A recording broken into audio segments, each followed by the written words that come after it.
Alberta, Canada. And okay. All right. So here we are. Thank you, ladies and gentlemen, for joining us today. We're fortunate to have as our speaker Susan Schwartz, who has written a book called The Absent Father, Father Effect on Daughters, Father Desire, and Father Wounds. And so without further ado, I want to introduce Susan and have her begin her presentation. So Susan, go ahead. Okay. Can I put on the share screen now? Yes, you can. Yep. Okay. Excuse me, this will just take a moment. Well, where did it go? So now I don't know where my well, we're seeing it. You see? Yeah, we see I think it's a Klimt picture. Yeah, but that isn't what it's supposed to be. Oh, okay. No, it's supposed to be well, let me just see if I can. Sorry about this. We're starting already with absence. What can I say? You want me to stop it for the moment? Actually, I'm bringing it up right now. There it is. Do you see it? Okay, we have it. Okay, oops. There we go. You can all see the whole picture? Yes, we can. Oh, wonderful. So now we can begin after this little bit of a bumpy start. Let me read you a quote from Sartre at the beginning. I now exist as myself for my unreflective consciousness. It is this eruption of the self which has most often been described. I am myself because somebody sees me. A woman dreamt she was to take care of her father. The meaning in this one-line dream will depend on the dreamer, her interpretation, and can connote many things about the relationship to her father. Why is she to take care of him? What does the dreamer desire? And what are the implied wounds? Why is the dream so succinct and without embellishment? The dream raises questions about which father, the internalized father, the personal father, the father complex, the father archetype. I want to read you something a man said about being a father. He said, as a father of 3 daughters and the poster boy for the absent father, I recognize how very central this theme is to my own life. So many generations, of which only a couple I am aware, but surely going way back, have endured and proliferated this phenomenon. The more I understand of it, the better father I will become. The more I understand of it, the better I will understand my own mother and father. I very much intend to break this cycle and buck this culture. A daughter said, I've struggled for a long time with my father's absence and inconsistency in my life, and therapy is helping a lot. I felt consolation knowing that many women sadly carry this trauma. And now that I am on a new path towards discovering the potential hiding under the dark layer of absence that was present all along. This presentation evolved from being privy to the many numerous stories told in Jungian analytical psychotherapy by daughters with absent fathers. It derived from colleagues, friends, and personal experiences of the deprivation suffered without a father's love and care. These daughters emoted the needs, longings, and wishes for the presence of a good father. This common and necessary desire has sadly gone unmet through the generations. The need for the love of a father is made more painful and apparent by its absence and its loss. The accompanying melancholy and the residual lack remain palpable. Here I trace the array of feelings and the effects on women bonded to the father who has not been there. The narrations allow readers to identify with their own private and intimate examples of the obstacles expressing life tensions, challenges, and the possibilities for development. Interspersed are quotes from a variety of writers, one of whom is Adam Phillips, who said, "Our passionate selves are our best selves, and a passionate life is only possible by definition if we can make our passions known to ourselves. There can be no passion without representation. Passion entails circulation and exchange."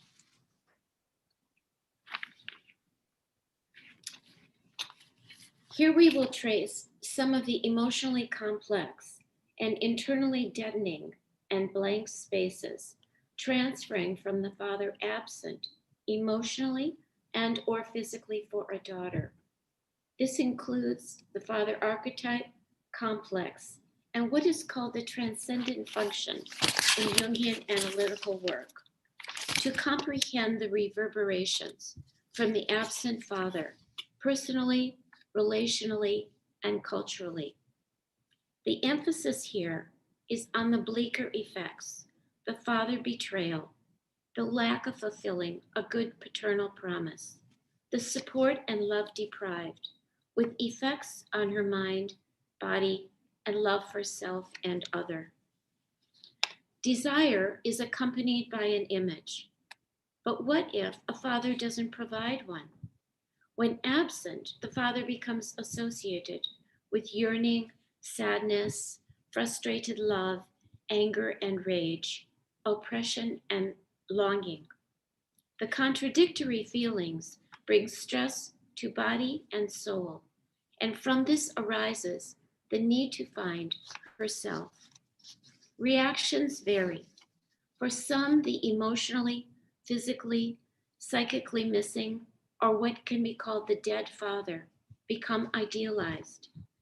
His absence contributes to her self-image as inadequate, immature, and dutiful, with a concomitant repression of negative feelings towards him. Even if turning her back on him, she can become buried in his skin and act against herself. The daughter's idealization of him, the masculine and the patriarchy, portray the fact that he was just not there. The influence of the father figure is what the daughter from infancy takes in emotionally, leading to an embodied sense of a psychological self. In that you can hear how complex and intertwining the body is with the psyche. The question is how her developmental and relational patterning is shaped when not experiencing a father as a love object with relatedness and support. The primary context in which betrayal is experienced is the family, for it is there that the first love pact is sealed, a pact that menaces and at the same time makes possible individual psychological growth. Becoming aware of how father images live inside is a part of gaining consciousness and recovering meaning from the effects of his absence. When absent, a father figure sinks into the unconscious. The daughter struggles to find a way to access him and what he represents. A question posed here is, without images of loving fathers, how can daughters love themselves? Although a love story, this is an unrequited one. Significant for a daughter's psychological and physical life, he is both an outer and an inner object in her development. And this is expressed both personally and culturally. Yet the absent father is like a breeze through a vacant home, vanished, a shadow, glimpses of him seemingly there, but not. The chronic losses accompanied by anxiety and depression are scenarios occurring day after day, year after year, and appearing in dream after dream. Jung said, the father is decisive in the destiny of the individual. This quote reminds us of the value of a loving father for a daughter's growth. Therefore, his absence is a problem that is, or should be, preoccupying in our times, as it is sadly not an uncommon story. Here I pay specific attention to the absent father-daughter dynamics, even though other factors will affect her development, such as mother's, culture, and her learned gender roles and styles. Of note, when there is no father, a daughter is left wondering if she is valued and worthy of her love to herself and others. When her father cannot see, regard, or be with her, she retains a hole in her heart, the threads of her personality ruptured.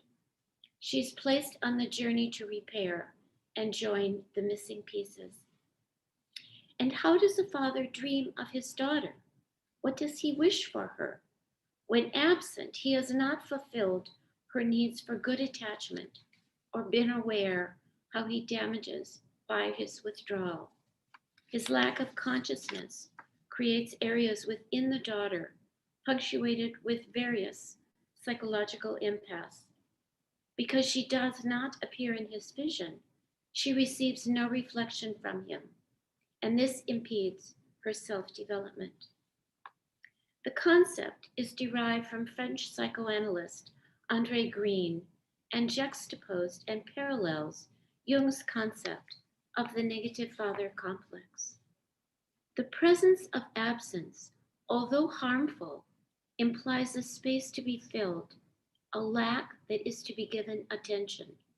It is a call for the potential of the positive to emerge because it allows for new thought and fresh experience. Although the wounds from the absence of father's scar, once understood and integrated, they gradually can become a source for development. Damages addressed consciously shift the old patterns and release the energy for new modes of being. This focus sheds light not only on the symptoms and problems, excuse me, but also on the treatment and the hope. We come into this world ready for a father, to seek him, to want his recognition, to be with him. We innately need a nurturing and caring father figure. This means fathering reflects a universal symbolic pattern in the individual and collective, conscious and unconscious. And yet Jung wrote only one essay on the father, and he had 4 daughters. Many daughters are raised on the myth of the daughter-father romance.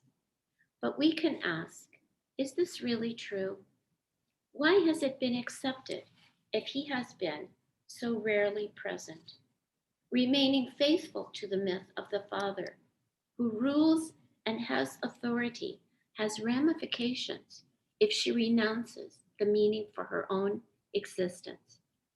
The absence of a father can set a daughter up for anguish and disappointment, sometimes canceling her creativity and her life force. The father described here is one who might be present, but is experienced as an emotional absence. Deadened inside, full of his own failures, losses, and depression, he has no room for attending to her. Such absence translates to her as dead emptiness, an abyss, bottomless, and without solid foundation. His absence creates no end of emotional distance, lack of internal connection, the self out of kilter with the rest of the personality, and a sense of offness with others. In therapy, a woman cannot remember what her father was like, but does recall there was no love. Another says her father hates her, puts her down, denigrates whatever she does not listen, and makes negative comments about her clothes, looks, and lifestyle. Yet another describes disapproval in the look from a father who never understood her intellect and her goals for learning. So when a father is absent to himself, what can he give his daughter? The consequences can be damaging, with lack of self care and inability to turn inward, find peace, modulate the grief, or regain the loss of self. There is a foreclosure on object relatedness, fueled by the conviction that to be open to another is a risk of psychological annihilation. It begins with the psychic death in childhood, when unloved, and then she begins to give up. The spirit is overpowered, and wishes are cut down. From the outside, everything might look normal, but she was rejected, not only by the father, but now by herself. This woman has lost a true and vital part, the yes feeling, or the capacity for growth, and roots to the basic system have gone awry.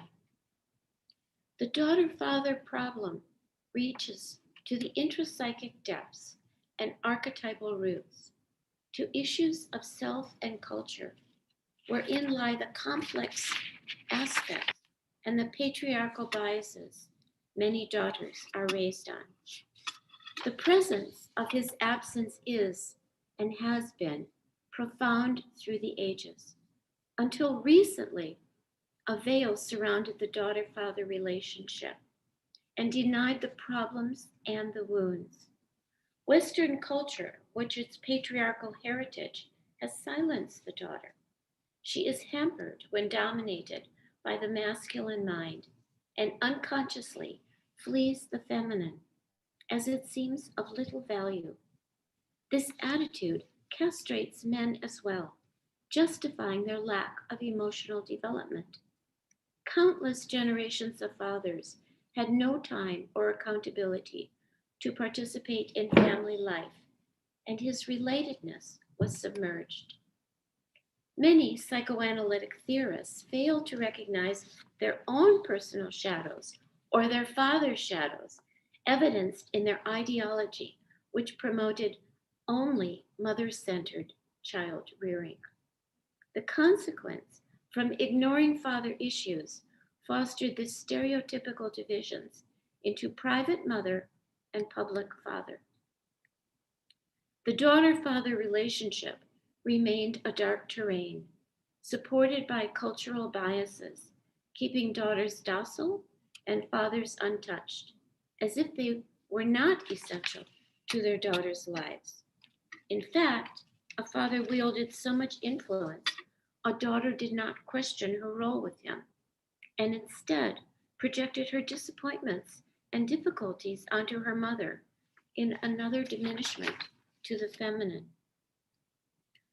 A father wounded in his emotionality lacks relatedness with his eros damaged.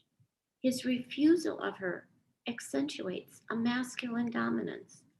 Some daughters are able to integrate his loss and absence, and others are ripped apart. His unconsciousness, passivity, and inability to be with her create unmet needs while also making her feel meaningless. When a father is emotionally unavailable, her early experiences of love become packaged with a sense of deprivation.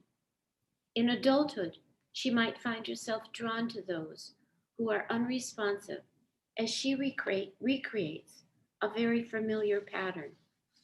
A woman described her father as cut off emotionally, and she invisible, unseen, and insignificant to him.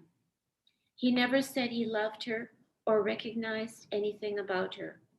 No one could speak at dinner as he demanded silence, and that was it for the interactions. Nothing. His rule was the law. In adulthood, she found a partner who replicated this lack of response, as it was what she knew. She continued the familiar situation where she had no one to reflect back, talk with, or notice her. The longing for father, his good attention and support, the wish for him, remained unfulfilled. This daughter has low self-worth, develops hesitancy in the world, and avoids intimacy. The daughter has internalized a persecutory father figure, creating a hostile inner world of rage, numbness, or manic reactions, obstructing inspiration and arresting self-integration. A daughter might take on the role of a femme fatale, an anima woman, trying to please the man, or girls whose early childhood is characterized by father absence can grow up believing the male and or paternal role is unimportant and unreliable. A father who has no love to impart transfers sorrows, losses, and depression, leaving the daughter with attitudes of self-alienation, drugged by inertia, living in a trance-like state. This adversely affects confidence, promotes idealization of others, and corrodes life energy, feeding an internalized cycle of self-hatred. The daughter assumes she has the fault, and yet she might feel the need to save the father, to make him happy, and to please him. One woman noted the following in relation to her father. Lately, I have felt a huge sense of culpability for the chronically isolated life I have lived and perpetuated. I didn't even realize that it was isolation.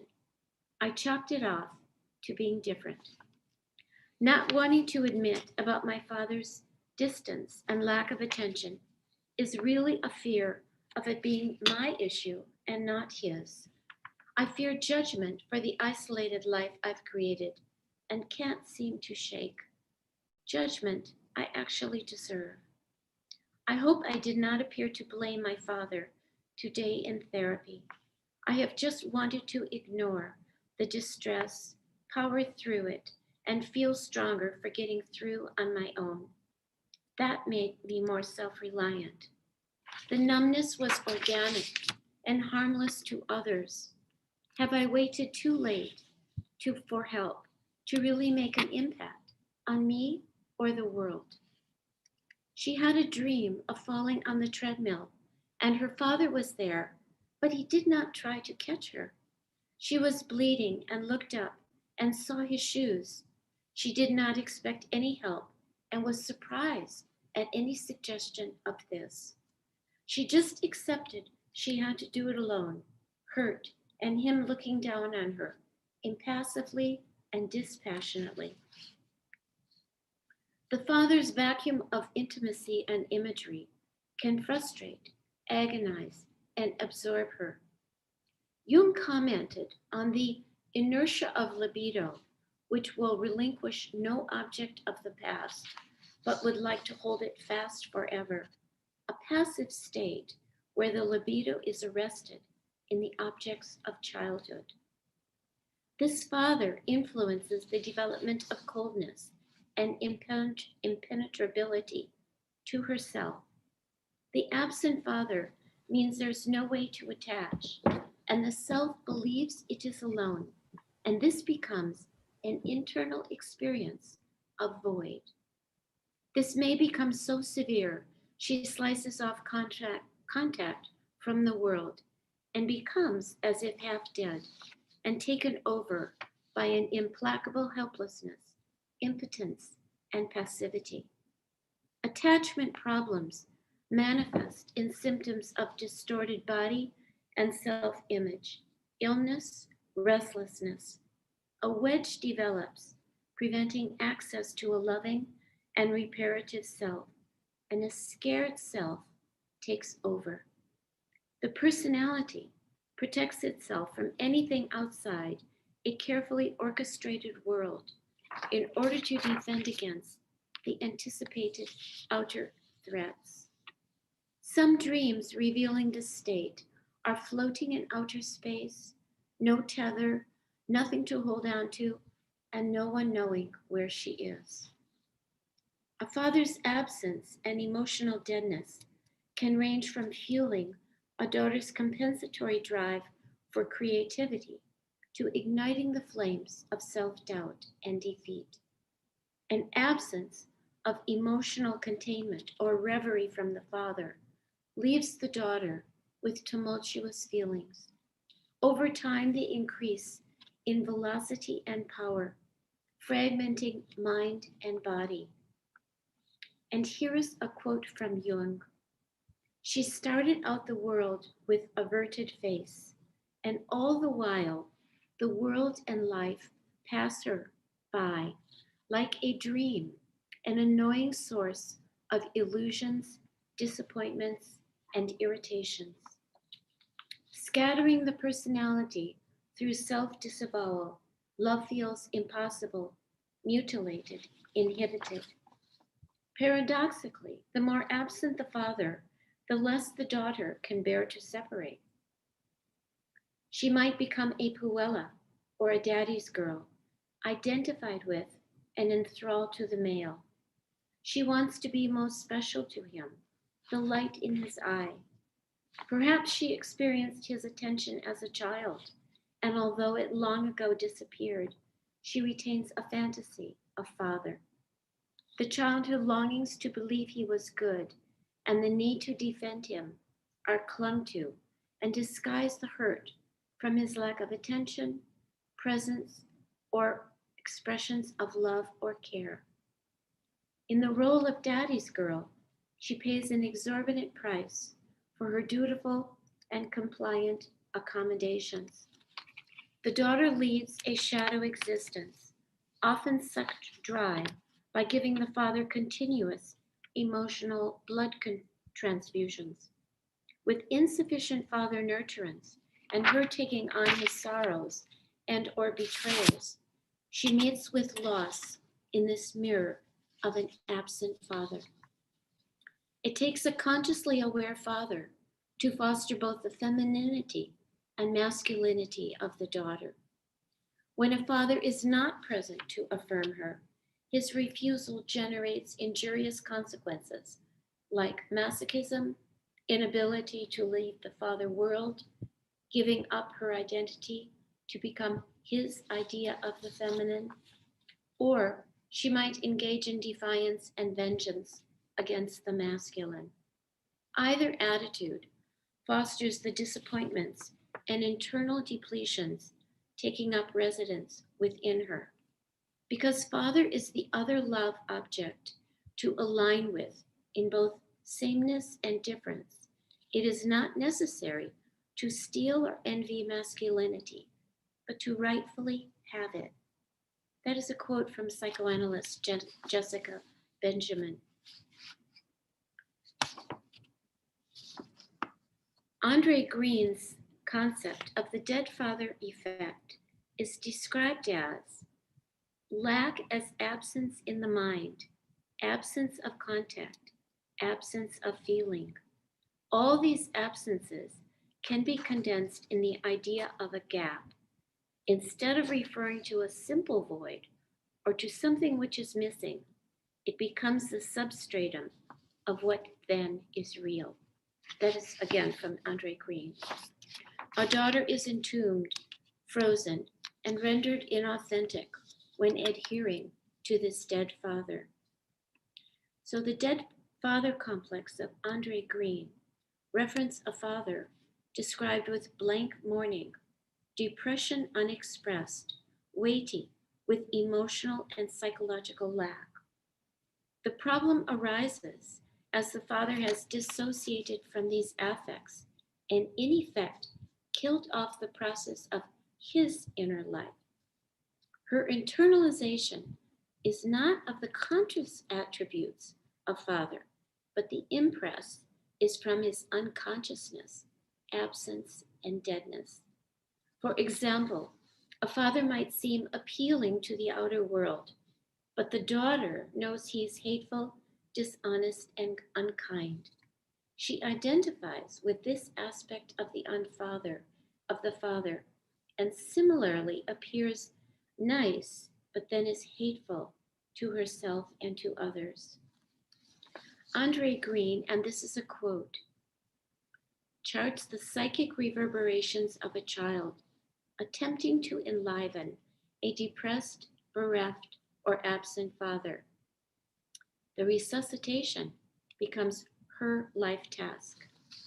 It is accomplished through maneuvers designed to sustain a precarious link to the emotionally depleted father. There becomes a kind of war against the self, the body, the affects, and functions like a bulwark against desire, emotion, and growth. Silence has surrounded women's capacity to talk about their bodies, and yet this has also gone unaddressed. Women can become at war with their body and inflict punitive requirements of unattainable perfection, with distress and shame often the result. Sometimes, even in therapy, I would say oftentimes, she maintains a silence about her body. In psychological literature, the link between a daughter's body and the father's absence is rarely mentioned. There is an inability to find the maternal feminine when the paternal has been so prevalent, even when absent. The negative father complex can bring alienation from her body, and the various physical reactions point to needs and desires that have gone unmet. Over time, the disconnected inner system comes to a halt, and the daughter is forced to stop and change. In part, this occurs through an autoimmune collapse, which is prevalent amongst women today. From the perspective of French psychoanalyst Julia Kristeva, the body has become abject, rejected, and despised, relegated to the shadows. This turns her into mistreating her body, perversely desiring to transcend it altogether. From early in childhood, the father does not recognize or support the daughter to be separate or at times to even exist, nor is there life within an understanding of self and other, because actually she doesn't know it. The image of a living and loving father is in reality a distant figure, a toneless and practically inanimate parent. The internalized dead object is characterized by her feelings of misery and lack of satisfaction. Sylvia Plath, American poet of the mid-20th century, delineated the psychological reactions of many current women who likewise bear the effects of an absent father. Her writings reverberate with the paradoxes of hate, desire, and deprivation, rage, longing, self-destruction, and creation. They describe the anguish of the unresolved, ambivalent attachment with her father, composed of unconscious strands and blurred boundaries. Her discontent, disequilibrium, and inner tension were also noted to be the sources of her artistic productivity. Her poem, Daddy, ends, "You bastard, I'm through." The as-if personality is described by British Jungian analyst Hester Solomon and is characterized. Susan, Yes. could we take a short break in terms of maybe having some questions, because your presentation, while fascinating, is in some ways overwhelming, at least to me. And I don't know about others, but I'd like to give others the chance to interact with you before you go on, if you don't mind. I don't mind at all. I think that would be excellent. For sure. Okay. So could you discontinue your screen share for the moment? Yeah, well, that actually, I said I'm not sure. That's what I can do for you. Okay, Can just you? a moment. Thank you. Let me see if I can. You did it before. Yes, I did. Let's see. Stop participant sharing. Okay, there we are. There you are. Okay, so does anyone have any questions? Comments? You can. We have a small group today. There are only 28 of us, so you can simply unmute and so I speak must up. say I can't see anyone, so I think. You can't see anyone. No, I can't. So Okay. no. So I'm not quite sure how to do this, but Okay, there perhaps, should be somewhere in the corner of your screen a choice between speaker view and. yes, I know that, but all I can see are my slides. So I think it's a little. Okay. Yeah. So All right. perhaps whoever wants to speak will either raise their hand or begin to speak and ask a question. Right. Okay. I'd like to just say how impressed I am that how many of us with fathers like that are still alive, have had our therapeutic path, and made a life for ourselves, restricted in many ways, but the gift of it seems to be that longing that's instilled that drives us to get better, to find an answer. Do you agree?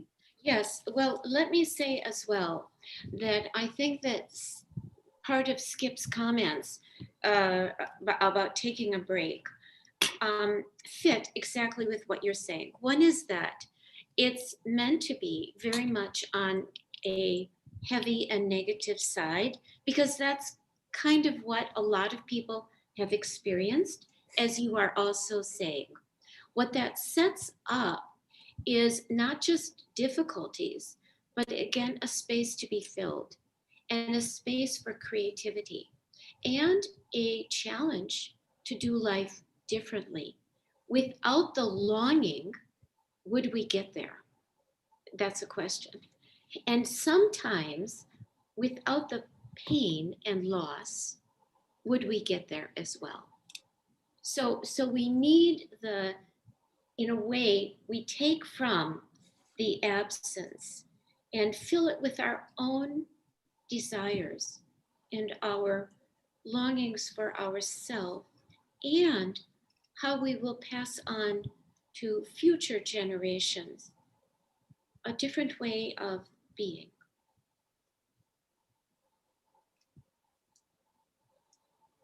Thank you. Yes. Susan Scott makes the comment, I wonder if daughters are aware of the whole.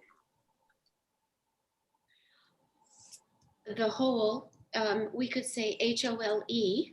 H-O-L-E. H-O-L-E and W-H-O-L-E, which is, and they are connected, because you can feel the whole inside of yourself. You can feel it physically, psychologically. It comes through dreams. It's in relationships. And thank goodness we would feel the whole or the space yet to be filled, because there, within that lay many possibilities. So I think it is very important that we feel the whole so that our possibilities can come forward. It's so paradoxical. You have to feel lack before you have the impetus to get moving and fill it. Interesting. Recall back in the days of the men's movement, so-called, that Robert Bly and James Hillman got involved with, that that Bly made the comment at one point that the father is always absent, or historically has always been absent. The role of the father has often caused fathers, whether they were farmers or soldiers or what have you, in the development of the human species, caused fathers to be out doing things away from the family unit. And it's really only in the 20th century that we even really have something like a family unit. I wonder if you comment about that. Yes, I think that the comment that fathers have always been absent, yes, but the related father is, or the unrelated father is the problem. So there are fathers, I think, I would imagine, not so many, but throughout history, who have been able to be related to their children and their emotion and themselves. The problem that also got perpetuated is that when you don't have a father, then you don't know how to father. And then you don't know how to pass on fathering in a related, loving, emotional, psychological way, promoting growth and development. So it's been a loss, I think, for many fathers or father figures, because our families are composed of many different aspects now. But with we need that father. So that comment that was recognizing that the fathers have not been there was also speaking to the great deal of pain in fathers. Oh, yes. In fathers who couldn't find a way to be there, didn't know how to be there, didn't know who to ask, didn't know that there was another way. And then also daughters who then are deprived of having the father. And so everybody loses unless they start to recognize there is a loss here. How will we deal with the loss? How will we fill it and make it different? I mean, we're supposed to progress generationally, and that's also what I'm speaking to, is the change that we will all benefit from as fathers are more involved. We have quite a number of mental health professionals here today, and I wonder if you could speak to the issue of how we can make our young people more psychologically conscious during their, let's say at least middle school and high school years, so that they don't make mistakes. And I can tell you from whence that question comes, but go ahead. Well, I think that we could say children represent, also symbolically, they represent something new elements, new ways of being, creativity, etc. But they also need to learn from their parents. So I think that I don't know that it's up to the children in school. I think it's more up to the adults to be aware of what these children need so that the children can heighten their own awareness of their own needs and be able to pass that on when they become adults. How can adults get the information then? Isn't that what we're doing? Well, that's what we're doing here, but for example, I'll just give an example of my own life. which was that I did not have any psychological information when I was 40 years old. I had a totally logos-oriented life up until that point. And it never occurred to me that I would leave my marriage. However, what would happen would be that my ex-wife would spin up every disagreement that we had throughout our marriage, which was 17 years long. Every time we disagreed about anything, as soon as we disagree about anything, then she would spin up all this stuff going back 17 years. And eventually it augured in. It was like water on porcelain. Eventually it wears through. And I didn't know how to get that to stop. That got to be very painful. And I couldn't stop it. I didn't know how to stop it. And one of my daughters at one point, we had a spiral staircase in our kitchen, and one of our daughters sent a note down the spiral staircase on a fishing line, and the note said, "Please stop fighting." And when I read that note in that moment, I knew that I wasn't going to be able to do that with my first wife because I had never been able to do it. And so in my second marriage, which is now over 35 years long, we have a pact that if ever we have an argument, after it's over, we will never speak of it again. And that has worked very well. And we haven't relitigated every dispute that we ever had in our relationship. And that's worked very well. But if I had understood something better about how I could get my wife out of her sort of infantile behavior of wanting me to be her father, I mean, she wanted me to basically replicate her actual father, then if I'd had some tools, I could have saved my first marriage, but I couldn't. Well, I think you speak to an issue that many people have experienced, not to take away from your own individual experience, but within it, there are many things that you said. One is that your daughter was signaling that she wanted something else from actually you and her mother. Mm-hmm. So that the wisdom of the child is speaking and saying, I need something else from both of you. Okay, understood. Yeah. And fortunately, therapy is more acceptable now.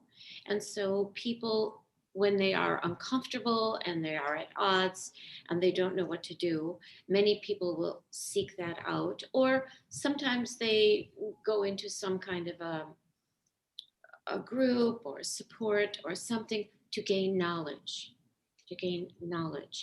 I don't think it's readily available in our society, though, that one should go to a therapist or to a psychological group. That never occurred to me. My first wife wanted to go to a therapist, and I somehow thought I should do that and find a Jungian, actually. Which was long before I'd started studying Jungian psychology. And so when she insisted that we go to a therapist, I said, okay. And we went 5 times, and I thought the process was ridiculous. Okay. And the reason I thought it was ridiculous was they weren't giving me as a logos guy any indication about what should be happening, and instead just asked a bunch of questions which were just irritating me. Well, but I would say that as you said, that's quite a few years ago. So I think that our world has altered and broadened. And I think that when we are in pain, we will seek out something. And what our journeys sometimes are circuitous, and along the way, they will involve discomfort, pain. I think there is another thing in kind of within what you're saying, and that is that sometimes when there has been the absence and the betrayal, that I'm going to put it back to what the daughter feels. But I think, the father also, in the situation that you're describing, there's a certain sense of betrayal. And that betrayal in love, betrayal in connection, betrayal and being understood, that betrayal sets us off on our path to find something. Right. I mean, it's an easy path, but the use of the betrayal, in other words, it's not for nothing. The suffering is not for nothing. And there is I agree with that. And there is meaning in it. And there is meaning in the fact that the daughters have not had the father, and the father has not had the joy of being able to be the father that he would want to be. And from that can develop new ways, new knowledge, expansion of the personality, and also of the culture, so that our culture has a possibility to move beyond narrow confines, which is why I said patriarchy. I mean that to move beyond stereotypes, and that we might all expand as far as we can into what we really need and what we long for. Because how else do we fill the wounds other than following the longings, which will lead us to hopefully some kind of fulfillment and satisfaction, which we cannot know at the beginning. Well, that's very true. I mean, that's very true, Susan. I agree. And I found my fulfillment with my second wife, and while I think the greatest loss of my life was not being with my daughters during their growing up years. At the same time, well, I was talking about this with my wife yesterday, and she was saying, well, you weren't an absent father, you were a remote father, because during the next 10 years, I made 200 trips to visit the girls over weekends. And so I stayed in contact with them. And well, but I think that, and then I wonder if we should continue or get some other questions. yeah, by all means. Are others? Do others want to speak up? I don't want to. This isn't Skip's therapy Yeah, session. I had a question, Skip. This is Dren. Whoa. I appreciate your I don't know where that echo came from. I appreciate your you really described the list of consequences for the lack of a father. And so it's just a long list, and it's almost overwhelming, as Skip said.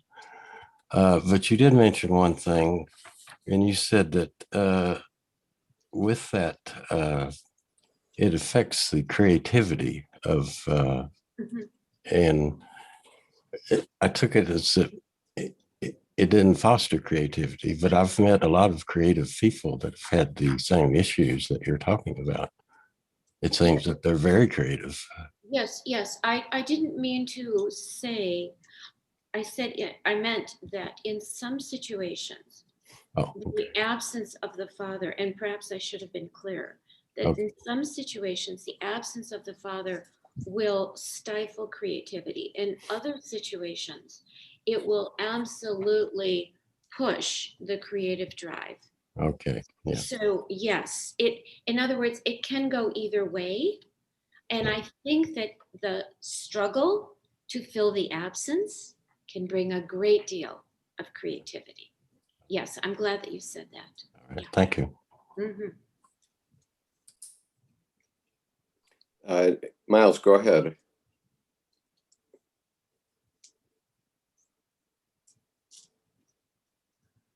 You have to unmute, sir. There we go, I think. Okay, sorry. Thank you, Susan, for this presentation. I'm not actually going to ask a question right now because there are other people that are advocating for you to continue. And what I'd like to know is if you're going to drill into what you think the ultimate root cause of the dissatisfaction and the dissonance in fathers generally because of societal design are. I don't know if you're going to get into that, but I'd share my thoughts. Well, I think you have a good point. The presentation, actually the book, is focused on daughters. And what you are bringing up is an important issue in relation to fathers.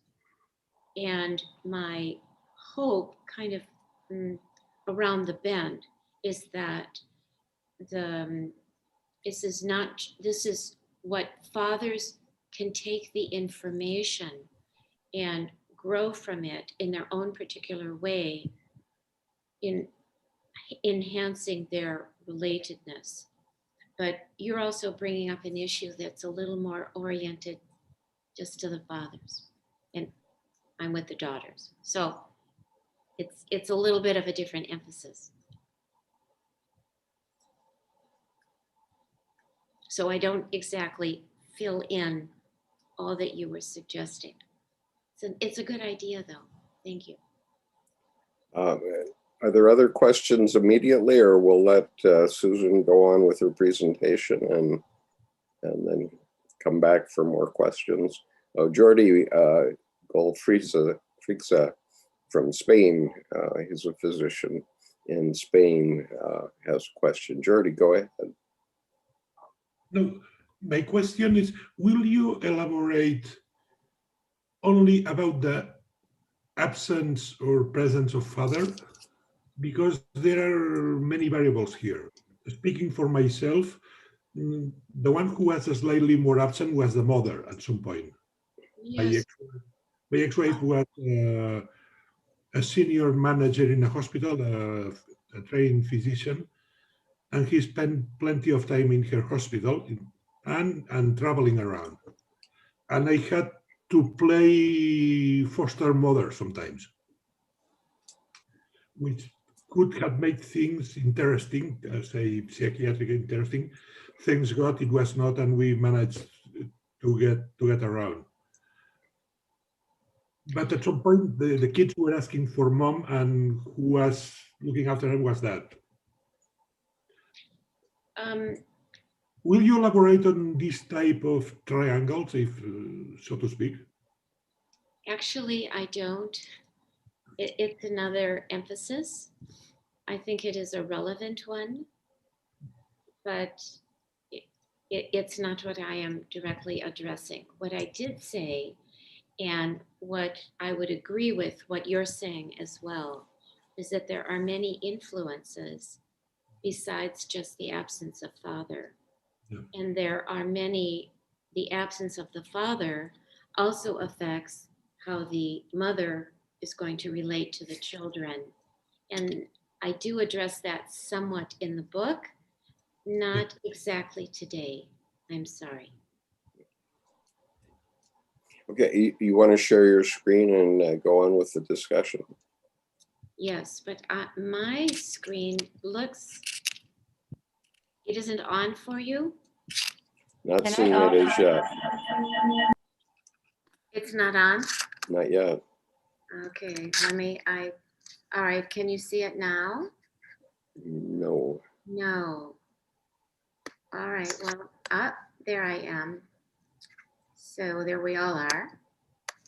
And There it is. Okay. you got it? Yep. All right, let me see where I am. Okay. Yes. All right. All right. We'll continue. And I must say as well, thank you all for your comments and your attention. We will go on, and then towards the end, we will have another time for some questions. The daughter without a father learned to put on masks and to please, but this leaves little room for self-reflection.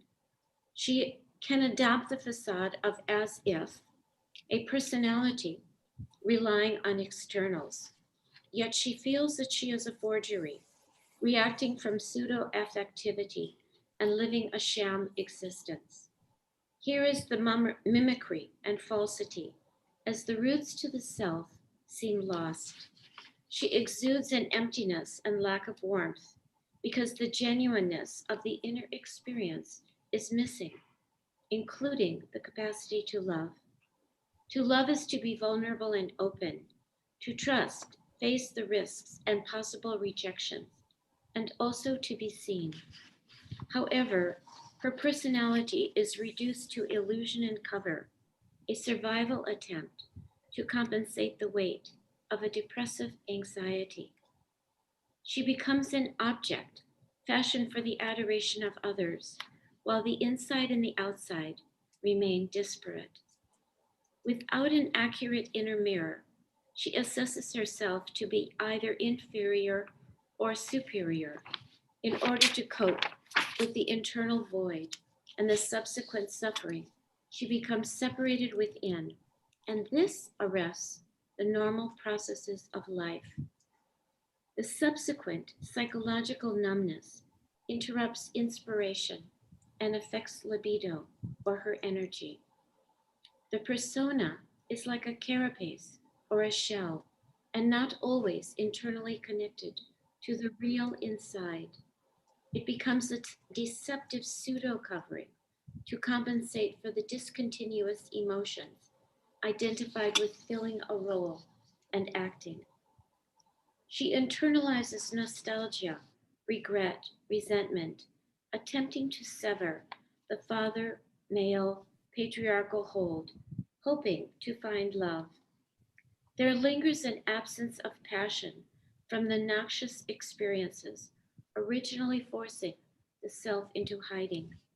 Defensive against self and others, the early physical and psychological losses form her disillusionment and withdrawal. Eventually, a psychological crisis occurs as the outer facade and inner reserves collapse, revealing the void at the center, which needs care and attention. The personality described here as an unlinked up and cold quality. She goes through the world as if life is real, although she cannot feel it.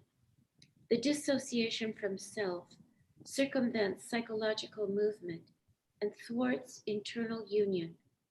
A series of identifications and internalizations with external sources of nourishment are needed to substitute for the original sense of an inner emptiness. Her survival suit becomes the facade of competence to affirm to others as if nothing is disordered. The psychological work includes grieving the absent, emotionally dead father, processing the losses and the lack. The capacity to mourn is consonant with the process of individuation, as becoming oneself is connected with the capacity of the mind to process the separation and mourn what was lost. The relationship to her interiority evolves over time, and through the therapeutic relationship, she can gain a sense of trust, become consciously embodied, intentional, and self-aware. The wounds are addressed through attention to the unconscious and its connection to conscious life. As her energy becomes available, a daughter establishes authenticity, and she no longer either accedes to or has to rebel against the father. Her feet become firmly planted, but not from the father tradition alone. At the crossroads of change, we carry the memory and influence of the father patriarchy a time denoting the too central masculine and less central feminine. These are the issues for the daughter to unravel and the material from which to recreate her life, hopes, and self. And here is a quote from Michael Foucault. From the idea that the self is not given to us, I think there is only one practical consequence. We have to create ourselves as a work of art.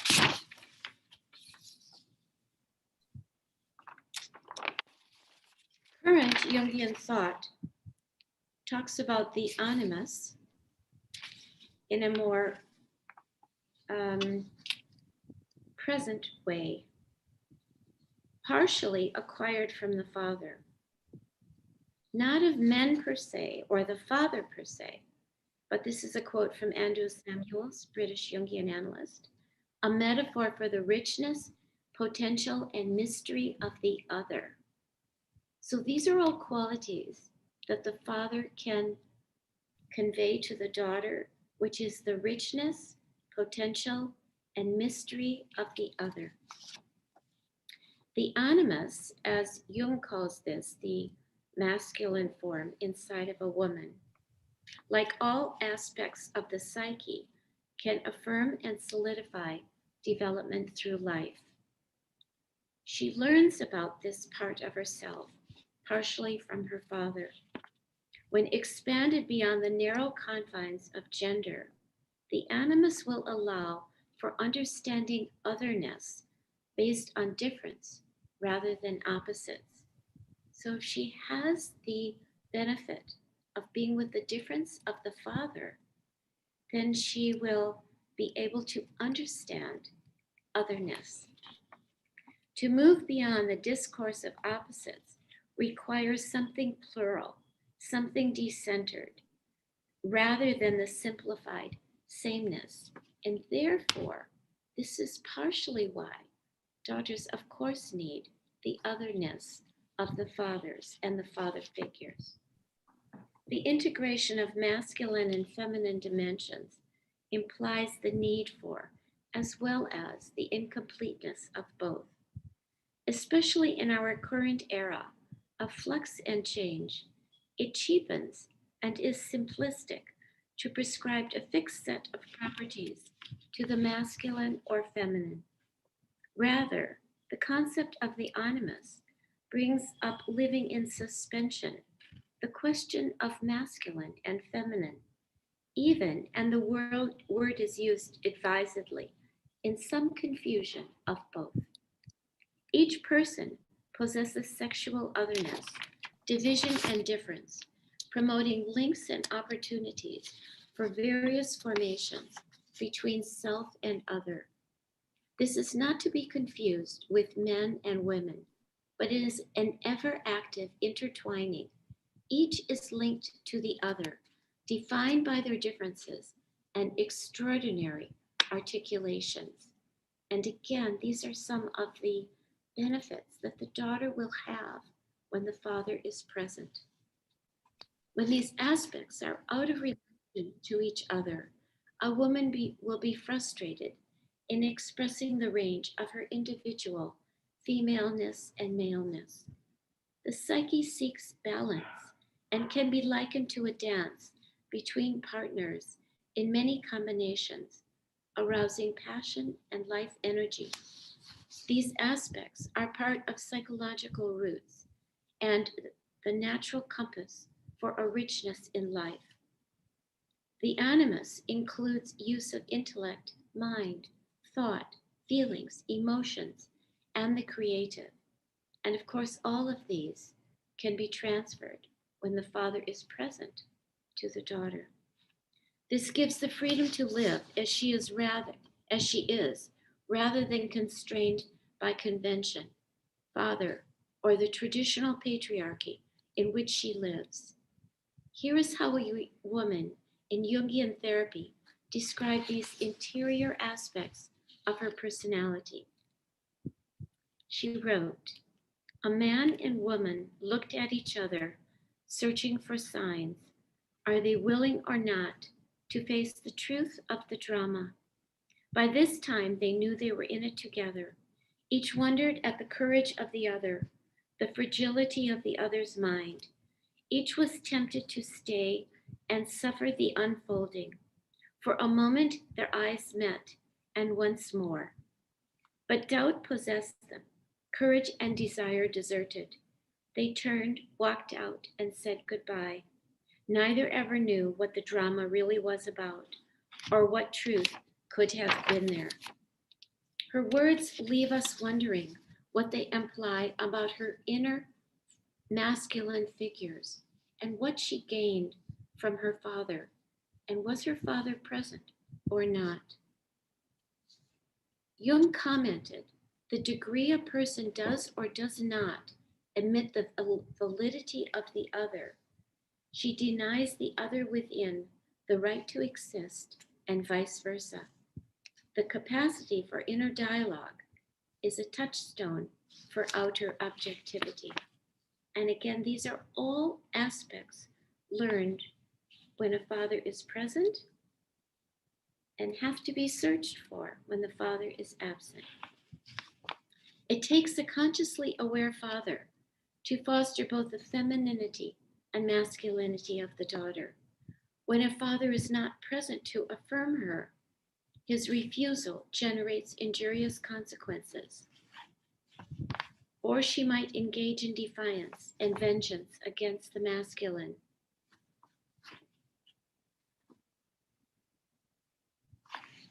The concept of the animus implies the bisexual nature of the psyche.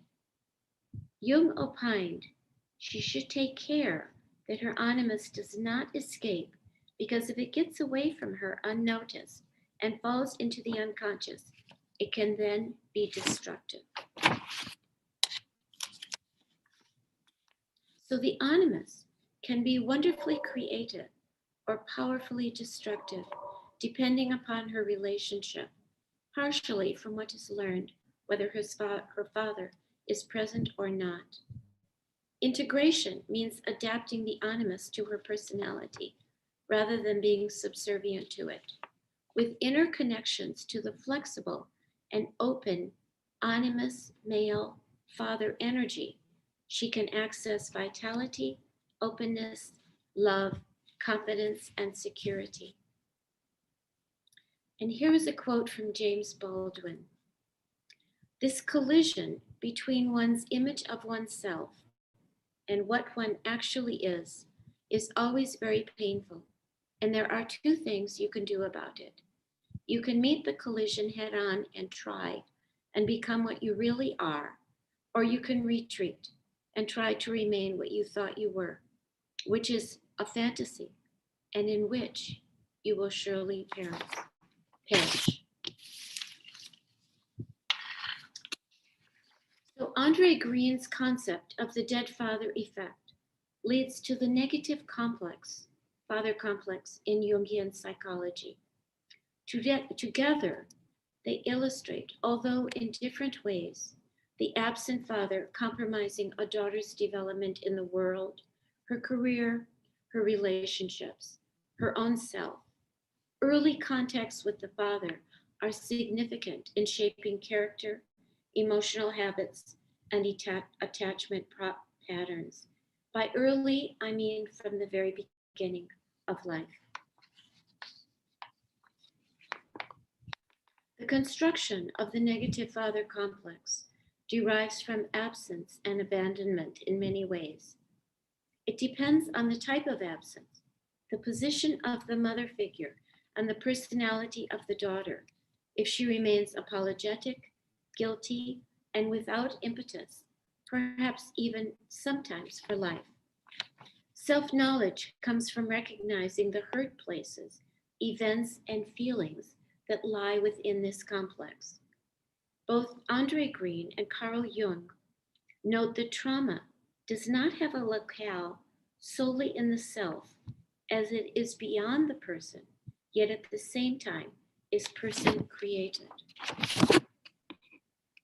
The father complex involves a range of thoughts, feelings, behavior patterns, and somatic forms of expression, both healthy and unhealthy. The further from conscious awareness, the more autonomous the complex and its tendency to repeat and attract attention.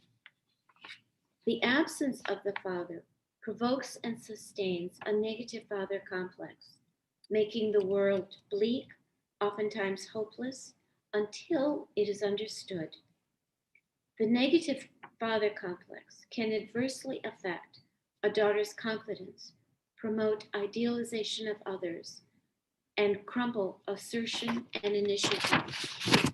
The negativity of this complex arises from a trapped, disquieting place, and the ego avoids. It can empty the daughter of self-definition, whereas becoming conscious separates from being under its spell. The origin of the negative father complex is frequently a so-called trauma, an emotional shock, or some such thing that splits off a bit of the psyche. That's Jung's words. A complex turns negative and hardens due to tendencies that interfere with natural desires and impulses. The psychological fallout from the negative father complex appears through various symptoms of depression, depersonalization, dissociation, despair, all representing a disturbed connection to self and others. A father figure negatively inhabiting a daughter's psyche can prevent her from living in an autonomous and creative way, which is possible only when there is separation from the father.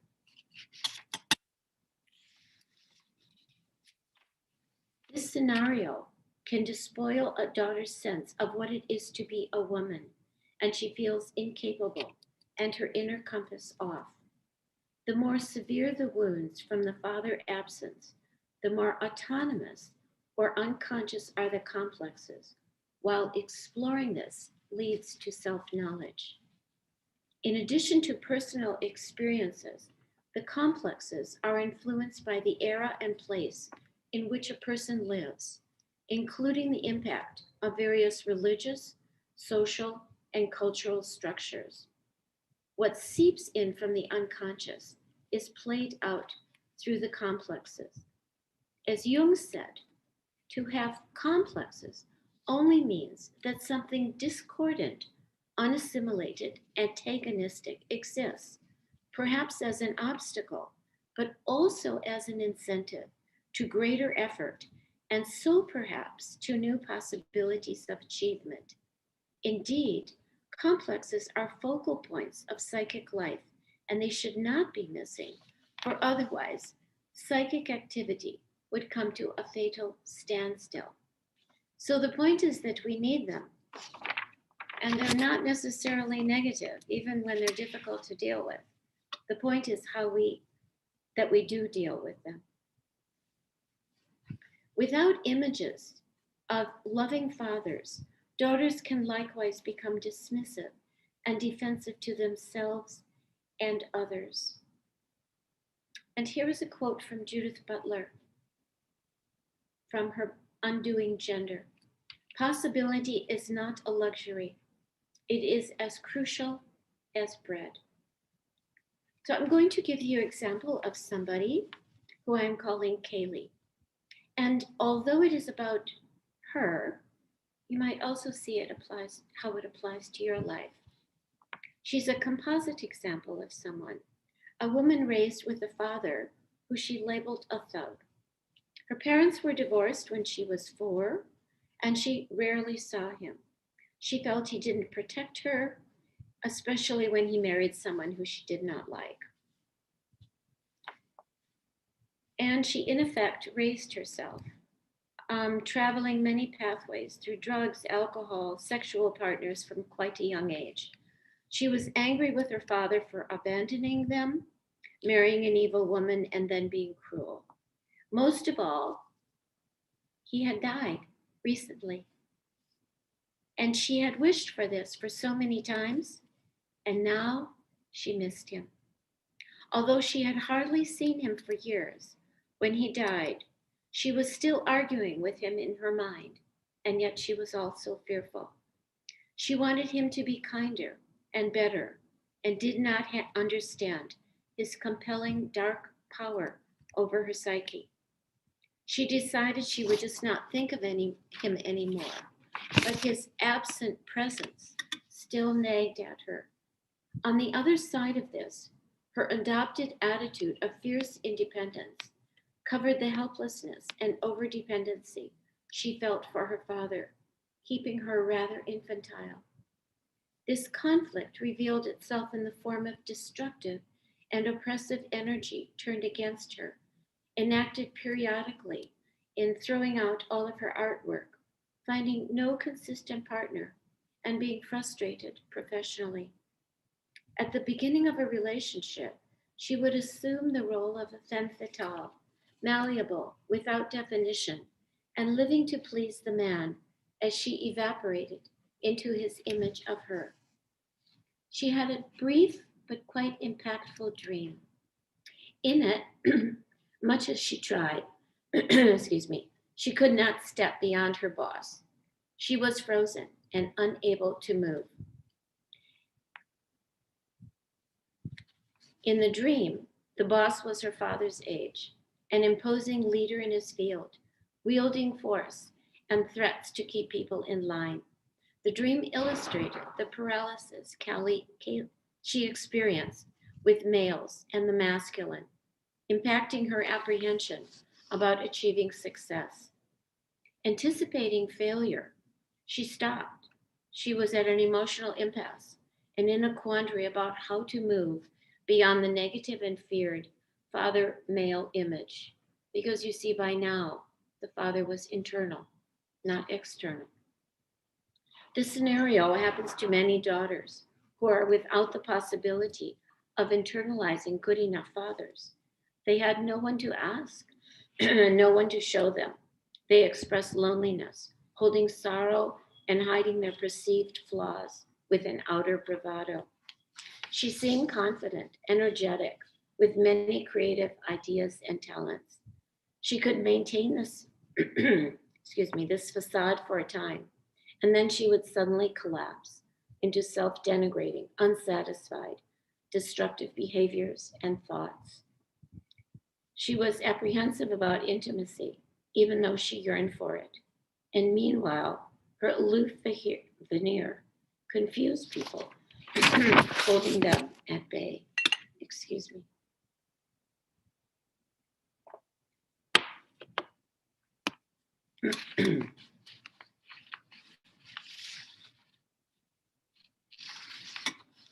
Dreams help liberate us and clarify the psyche by exposing the psychological complexes in the natural quest for accessing life. They reveal the unconscious realms of the psyche in their symbolic language, unfolding into more than the literal or the obvious.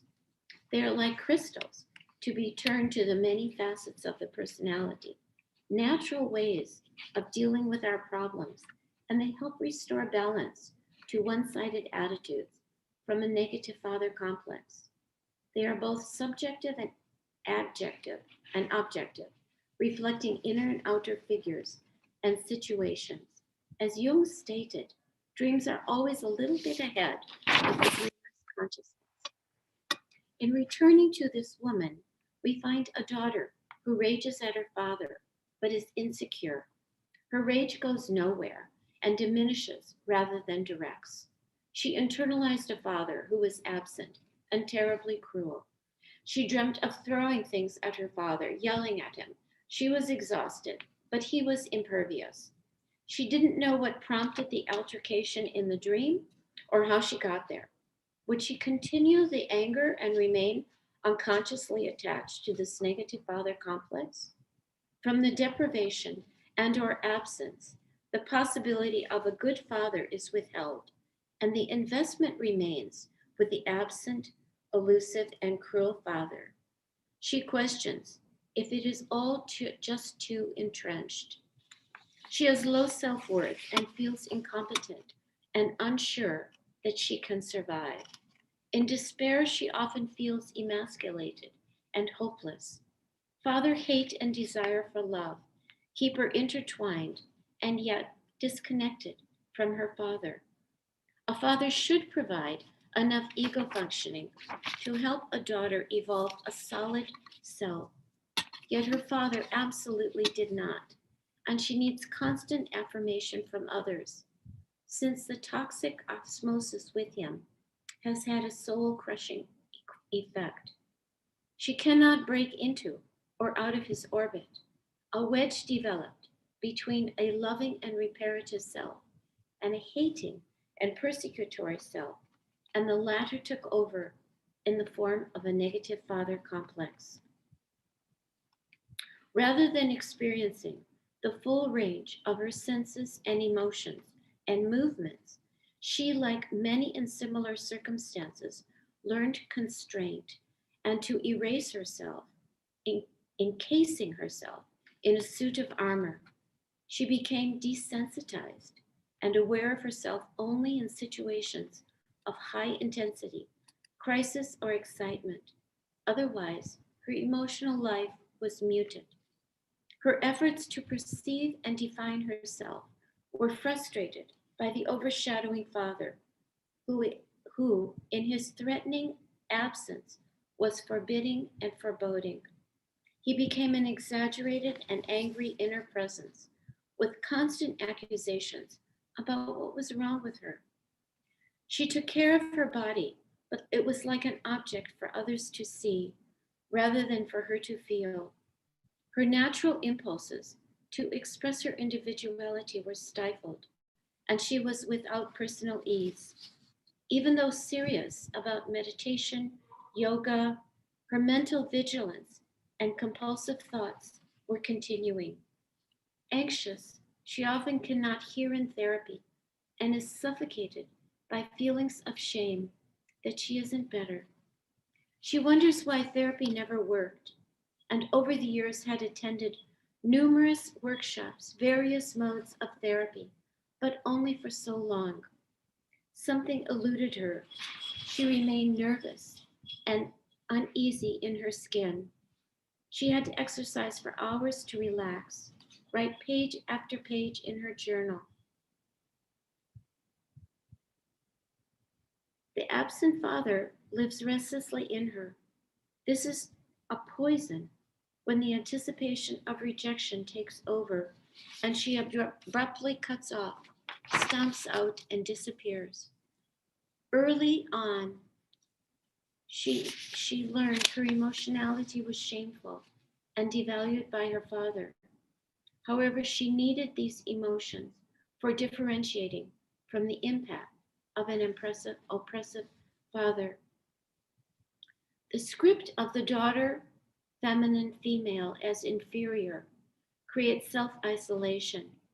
She cannot experience good relationships and lacks sufficient love. Again, due to non-attachment with her father, anxiety, vulnerability, and loss keep her solidly defended and on the defensive. Relationally, she withdraws from the terror of dependency, from the apprehension that she could be destroyed by the power of the other person. Everyone has a father complex, but when negative, he appears overly impressive, out of proportion, and the daughter diminished. This projection becomes a lifelong pattern, metastasizing into a belief that her reality is wrong and invalid.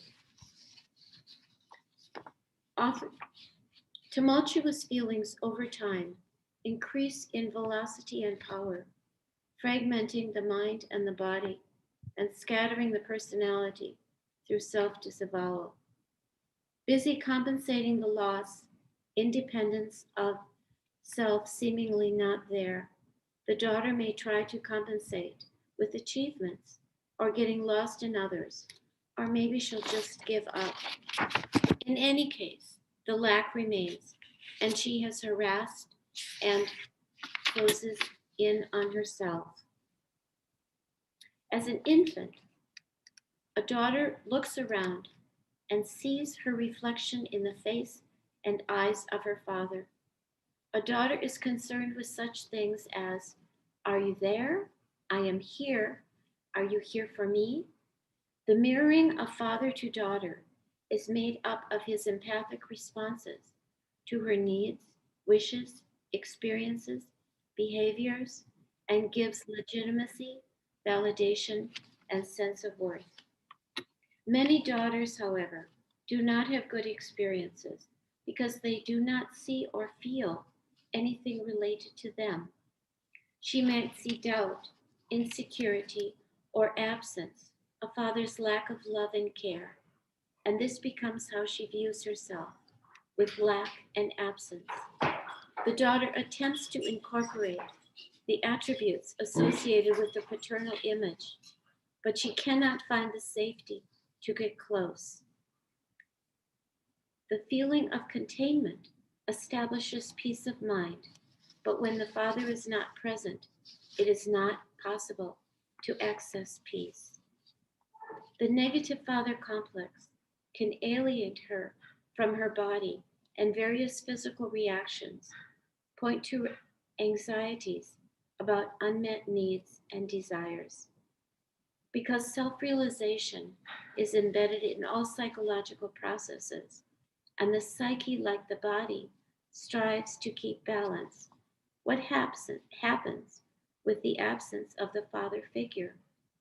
A daughter learns to compensate with persona formation, as if there is no problem, but this persona is not totally connected with what happens inside.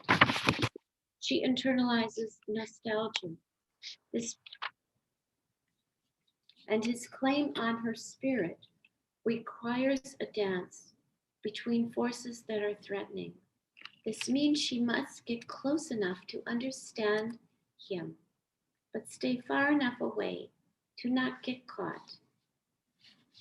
Meanwhile, the symptoms of distress course through her and circle back to the wounds, originating from not being with a solid and caring father figure. The traumas, loss, and melancholic identification with the father contributes to the negative father complex. There is an emotional shattering, psychological deprivation, guilt, sorrow, and his betrayal can make the daughter desolate.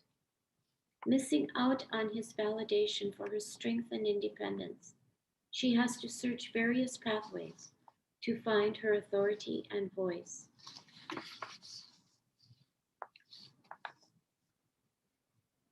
She is susceptible to living out her father's shadow, enacting his perceptions of father and daughter, feminine and masculine, separation and differentiation. The daughters without a father are left with an exaggerated image of the father in their psychological life, and they end up defining themselves in father terms. In these instances, by default and at the same time overpowered, a daughter could enter into a psychological, like a paralysis, become ineffective, a rote follower, but of him, not of herself. Jung referred to the father ideal as a potentially dangerous object of a daughter's fantasy. The fateful father, the fateful power of the father complex comes from the archetype and is the real reason why the generally puts a divine or demonic figure in the place of the father. The personal father is the one who inevitably embodies the archetype, and this endows the father figure with such a fascinating power. This is from Jung. Rather than imagine otherwise or explore options within her personality, the daughter might remain too young, unreflective, and again, imitating the father. This has also been described as a fixation of delusion. Fusion with the negative father complex defends against her own reality, and the necessary separation becomes even more difficult. In other words, when in the throes of the negative father complex, the daughter could become what she does not like in the father and even what she's missed because she has not had the father around.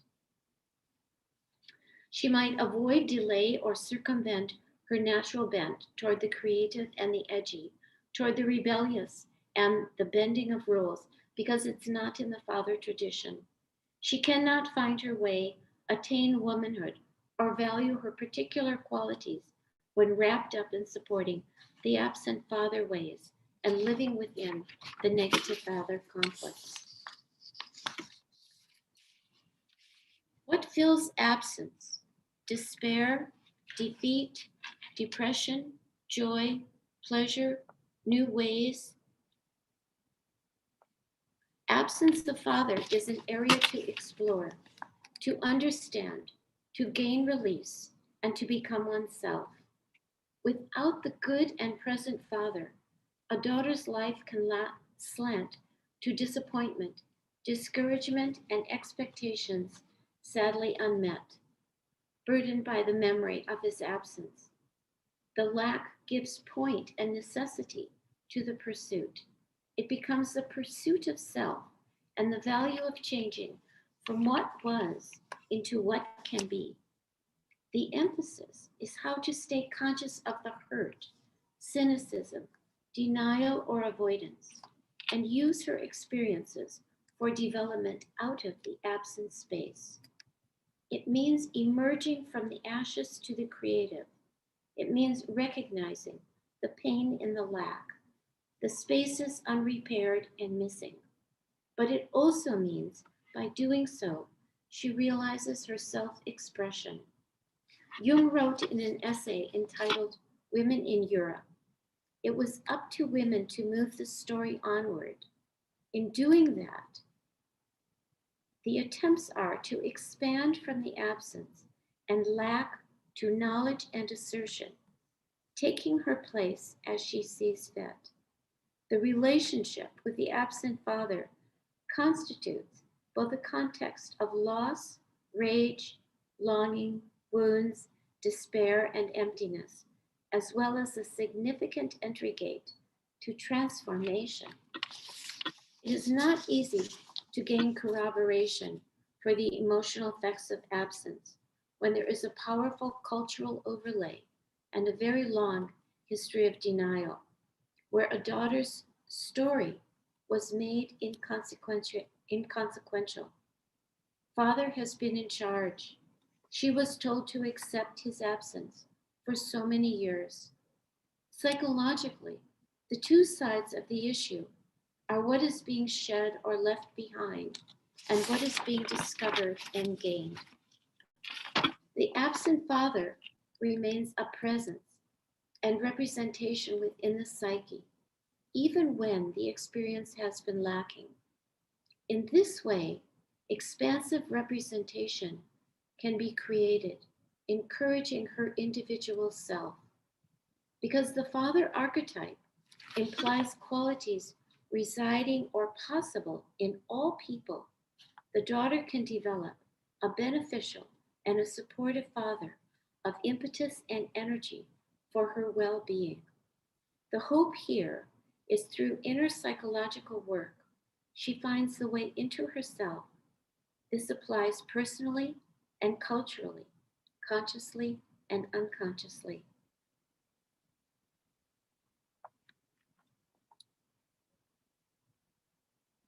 Psychologically, daughters lacking the father figure have the need, opportunity, and responsibility to fill the gap as it is space that is still too empty. And here's a quote from Emily Dickinson. Pain has an element of blank. It cannot recollect when it began, or if there were a day when it was not. So perhaps we might take some questions, and then I have a couple of other comments. Susan, hi, you can't see me right now, but my name is Samantha, and I got the time a little twisted, so I came late, but I just love what I'm hearing, and I'm really glad that Skip told me about this. What I would like to know is, I want to know where, did you say Kaylee or Callie is the name? Not right. It wasn't Collie. It's Kaylee. It's a woman's name. Thank you, Kaylee. Yeah, the composite abandoned Yes. daughter. Yes, that's right. Yeah, so I was wondering two things. Number one, I'm wondering specifically about fathers who are physically present and emotionally absent, as in a narcissistic parent, Yes. which is my experience. And then I'm also wondering, how does Kaylee heal? I'm very familiar with the problem. I just want to know, where do we go from here? So Very good. Those were good.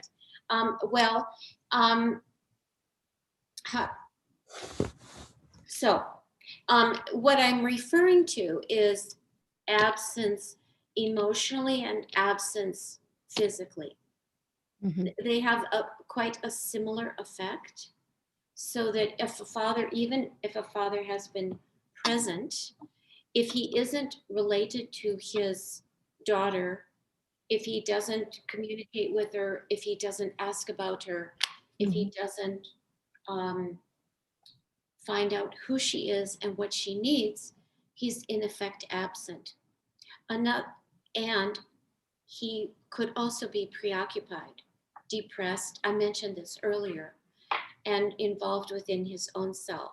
So she has little access to him. So his presence might be physical, but he is not there psychologically. And that's what the daughter needs. And so the father could be both physically absent or emotionally absent. The narcissistic father is absent in a different way, in the sense that he's self-absorbed. So you might say he is involved in a singular way, only with himself, and then of course does not see his daughter. It's depend on the level of narcissism. It's not so easy to relate to that. And you ask about how do we find a way through this?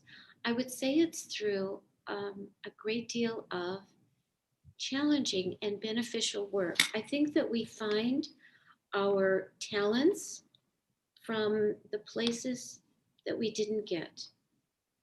By talents, I mean the expression of ourselves. Sometimes we find our truth when we have to struggle for it. I think it's worth it. I don't think that it comes easily, but I don't know what does come easily. And I think that our understanding of ourself and the process that we have to go through allows us to understand other people, allows us to have empathy, allows us to decide who we want to relate to, connects us to many different aspects of ourselves, masculine and feminine. I'm talking about a huge range there, and all the different things that they need, that they mean, especially currently. So I think what I'm saying is that the answer to how we resolve this is both complex, challenging, and immensely rewarding. I think that, again, anything worthwhile takes a bit of time. So wounds take time to heal. Thank you very much. And can I ask some questions? Echo. How about now? Hello? Yes, go ahead. Okay, there's a little echo.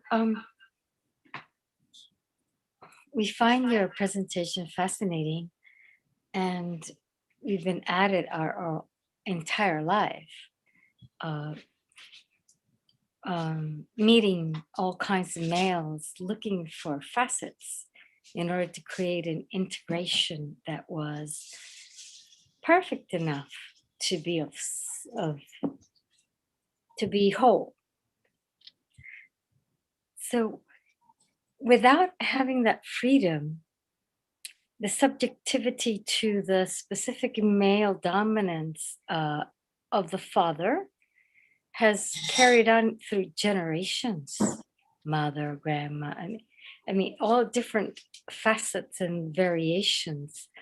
So we acknowledge that presently, including the presence of the male in a supportive way and loving way is definitely perhaps a culmination of, you know, what has gone before for thousands of years. But the freedom that the female has when she needs to fulfill that emptiness is incredible. And of course, at the same time, extremely painful. And there's a saying that goes, there's no free lunch. So we appreciate your take on what we have to offer. I think I would like to make a comment on what you said. I think that and this is probably true of every era, generation, culture, our challenge is to advance beyond the familiar and what we have known. And it really is a challenge because it means to be highly creative. Somebody earlier mentioned about the creativity. And I do want to emphasize that what is difficult, also creativity is difficult. And yet it is a tremendous reward because it means we have to and get to go beyond what we have known or whatever we feel is same. We find difference and there's challenge in that. And I think that our world, if we look at our entire world, I mentioned a few times the collective, consciously and unconsciously, our entire world is really changing in so many different ways. And that is We can hope. We can hope. we can hope that we can hope that it changes. But you see, I would also like to emphasize that, and you mentioned it, emptiness also does carry hope. It was the last thing in Pandora's box. So there is something about hope that in the whole, in the absence, in the lack, that is very, very positive. And so although the material is quite heavy and again slanted on quite a difficult side, it's slanted that way to also make the space for, well, wait a second, there is more to be done here, and let's do it. Let us face the issues in, and let us move on, and let us challenge ourselves, and let us struggle with the material and find new ways. It's very, very beautifully said. And we also experience that when this banner is forward, unless those forwarding the banner are evolved, then we're kind of in this churning of vicious circle that is taking the planet to its end. So yes, but you know, I think also, and this is part of what I'm emphasizing with making it very much on the side of absence and lack, is when things have tipped to a certain point, then we really feel it. And once it's tipped to that point, it starts to right itself. There's almost like an organic flow that occurs, so that the extreme of something makes us realize what has been going on all along in drips and drabs. And then when you feel it in the absolute extreme, then you really know, oh, I have to do something about this. And then we do. Yeah. Manuela from Argentina has a question on the chat that I think we ought to address. She says, being myself a single mother, it caused me many tears, the guilty of not being able to choose a good father for my daughter. So I can say that the absence of the father also is a factor in the daughter's mother well-being. Not supporting father also steals mother's time. when they have to work more hours to provide. Yes, you bring up a very good point there. I do think that, and I mentioned just in a brief sentence earlier, that the mother will also have a reaction when there is no father. Let me say father figure. So that what happens is that the parental roles fall onto one person. And that is a difficult thing. I think that the more honest and the more conscious that one is as a single parent in relating to the child, the more that the child will be able to integrate what has gone on and understand in an emotionally related way. So I don't think that it has to be, I don't want to say that when there is no father for the single mother, that then there's going to be damage to the child. I think damage more comes when issues are ignored. So when issues are brought up, they have a tendency to be able to be, certainly they're made conscious, feelings are addressed, issues are talked about, and the emotional space dealt with as well as possible. We all have lack. It's a matter of how we deal with it.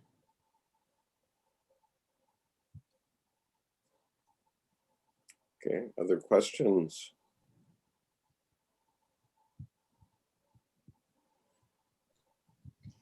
I'd like to ask another question. Go ahead.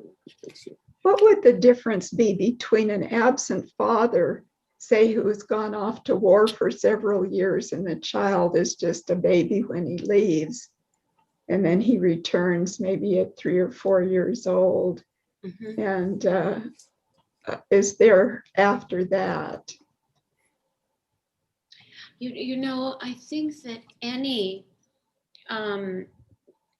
what should I say, that any absence or any lapse, if it is dealt with later, it doesn't negate the fact that the lapse and the absence happened, but it helps repair it. So as the father would return, and there are many wars in the world all the time. So as the father would return, as he deals with the child, as he is present with the mother figure, or as the parental couple are together, as the child sees that, as the child is addressed by the father emotionally, relationally, psychologically, and the absence is talked about, and how did the child feel, and what was going on, and how did the father feel, and how these are shared, this helps repair. Again, it can't take it away, and it can't take the pain away, but the recognition of it helps fill the woundedness so that it doesn't become something that can never be addressed. Some of the worst things that are most adverse are adversely affecting our psyches, our secrets. So if the father can talk about how he felt, he addresses his children when he returns from war or returns from wherever, then things addressed have a way of being healed. Yes, I have a question. Okay, go ahead, Colleen. Thank you. Thank you so much for this presentation around a subject that so many people are having to deal with. I'm wondering if you have any role models of mothers that you think have dealt with this issue successfully. Oh, you ask a good question. I don't know. I know that I know that mothers do, and I know that fathers do. Yeah. I think let me put it in a hopeful way. That I think that I know that they exist. Nobody that I know right now comes to mind. Oh, yes, it does. Yes, it does. Sorry. Yes. Yeah, I know of absent fathers who made very specific attempts to deal with their children quite regularly, very internally, very honestly, very soberly about admitting what they had done and what they had not done. And that enhanced the life of their children so much, no matter how old the children were when this was addressed. There is always a yearning that one has to be acknowledged. So no matter how old the father and daughter might be, that it gets addressed is so healing. And again, as I said, it is so possible. And many people and many men now, or people in a father role, are addressing issues in a, I think, in a deeper, more aware way. And I think slowly our culture is acknowledging the real value of the presence of the father and what it adds to the life of the family. And as several people have mentioned, how it adds to the support to the mother. Again, all issues that are addressed, as they're addressed, no matter when, hopefully sooner rather than later, but no matter when, it's always beneficial and it is always healing because it comes from the heart.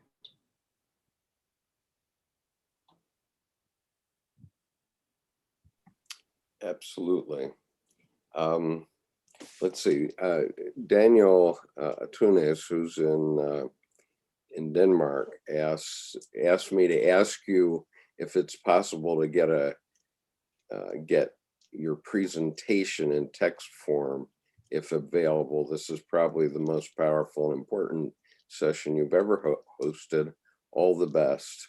And I bet I'm not the only one that would appreciate the lecture in text form. Is that possible? Well, I actually took it from my book. Right. Okay. So, Actually, that's how I responded to Daniel. so the book is for sale online from Right. Routledge and Amazon and who knows who. And I think that there is a discount that is offered. That's the best I can do.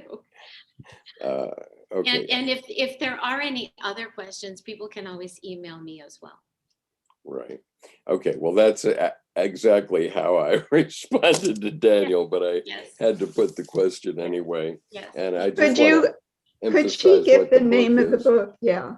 Yeah. Okay. The book is The Absent Father Effect on Daughters and Father, let's see, Father Desire, Father Wounds. Okay. It's by Susan Schwartz. And it's just come out in the last month or so. Is that right, Susan? When did it? It came out in November, actually. Okay. Yeah. And I note that we're almost out of time. I just wanted to read one more thing to end with, unless anybody else had a question. Okay. Are there other questions that should be addressed? There are so many, but I know there's only so much time. So I think unless I get a session with you, Susan, I don't think it'll be addressed. Okay. Respectfully, we're just stunned into respectful silence. I see. All right. Well, you have my email address, or if you don't, you can get a hold of it with Skip. So, or contact me. Thank you. Is that right? Yeah, this is fine.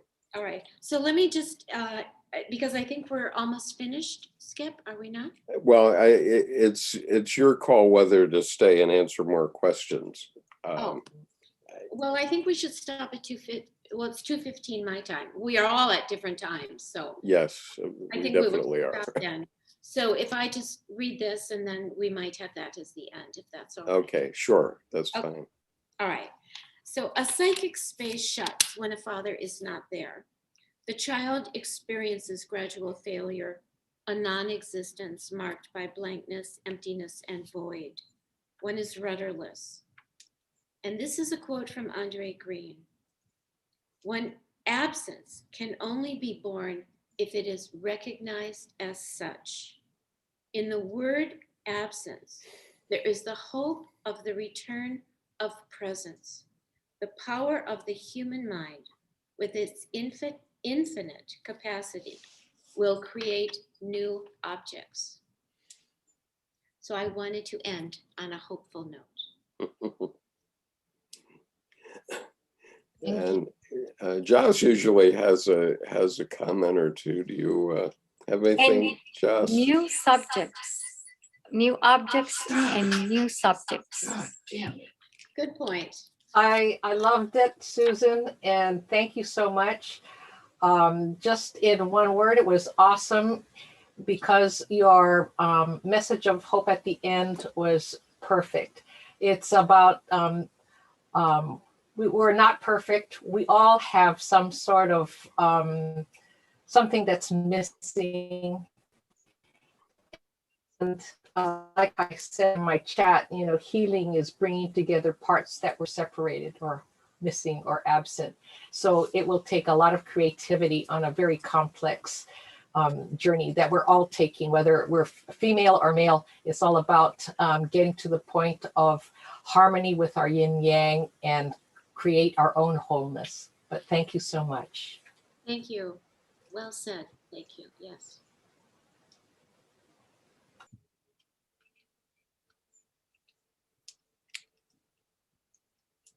Annette, do you want to say something? Oh, yes. No. Yes. Yes, I will. Yes. I do think that it is important, again, to hold hope. And I also think that part of what spurs us on to be our absolute best selves are the challenges of life, what we have missed, and what we can fill in a way that we maybe even today don't even realize what will come forth. Absolutely. Anything else? Okay. Well, Susan, we've had up to 42 people watching at various times, and throughout we've had consistently about 24 people on the Zoom, and somewhere in the teens number of people on YouTube. So it's been a good session, I think, and in live stream, or I'm sorry, in playback, it'll get much more attention as well. So yeah, and so thank you so much for speaking to us. I really appreciate it, and I know many of the people here also appreciate it. Thank you very much for having me, Skip. It was, Yeah. And all of the comments and questions were all very thoughtful and well received. Thank you. Okay, thank you. And I just want to repeat my call to the mental health professionals in the room to think about how we can educate young people better about how to manage their mental health through lifetime, because I don't think that we've done that well. It certainly wasn't done well in my lifetime, and we need to do it on a more public school basis, I think. And so anyway, that's my homily for the day. So thank you very much, Susan. We'll Thank you. We'll see you again. Thank Thanks, you. Susan.